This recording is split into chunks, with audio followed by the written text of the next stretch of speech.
Hello বন্ধুরা, সকলকে স্বাগতম আমাদের ইউটিউব চ্যানেলে। আজকে আমরা এশিয়ান পেইন্টস এর এপকোলাইট রাস্ট সিড পিউ এনামেল এই অয়েল পেইন্ট নিয়ে আলোচনা করব। এটি এশিয়ান পেইন্টস এর এপোকোলাইট গ্লোস প্রিমিয়াম এনামেল এর আপগ্রেড প্রোডাক্ট। এই প্রোডাক্টের সঙ্গে আপনারা পাবেন 2 বছরের ওয়ারেন্টি। এই অয়েল পেইন্টের কিছু বৈশিষ্ট্য রয়েছে, যেমন এটি ব্যবহারের জন্য প্রাইমারের প্রয়োজন নেই এবং তাড়াতাড়ি শুকিয়ে যায়। আমাদের সামনে এখন যে প্রোডাক্টটি রয়েছে এটি ফিরোজি কালার।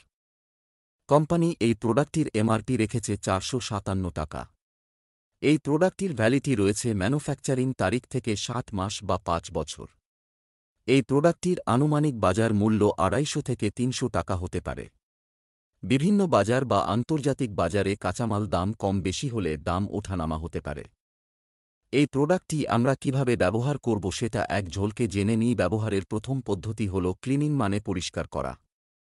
আমরা যে কোন সারফেসে এই পেন্টসকে ব্যবহার করার আগে সেই সারফেসটি ভালো করে শিরিষ পেপারের মাধ্যমে ঘষে নেব এবং ভালোভাবে কাপড় দিয়ে পরিষ্কার করে নেব। তারপর আমরা এই পেইন্টের সঙ্গে 80 থেকে 100 ml তার 3 যোগ করব 1 লিটার রং এর মধ্যে। তারপর আমরা পেন্টটিকে ভালোভাবে ঝাঁকিয়ে মিক্সিং করব। তারপর ব্রাশ বা স্প্রে মেশিন দিয়ে প্রথম কোট লাগানোর 4 থেকে 6 ঘন্টা পর আমরা দ্বিতীয় কোট রং অ্যাপ্লাই করব। এই প্রোডাক্টটি আমরা ভেতর এবং বাইরে দুই ক্ষেত্রেই ব্যবহার করতে পারি। প্রতিনিয়ত পেইন্টস রিলেটেড আপডেট পেতে আমাদের চ্যানেলটিকে সাবস্ক্রাইব করুন এবং আপনার ফিডব্যাক কমেন্টে জানাতে পারে। ভিডিওটি শেষ পর্যন্ত দেখার জন্য অসংখ্য ধন্যবাদ।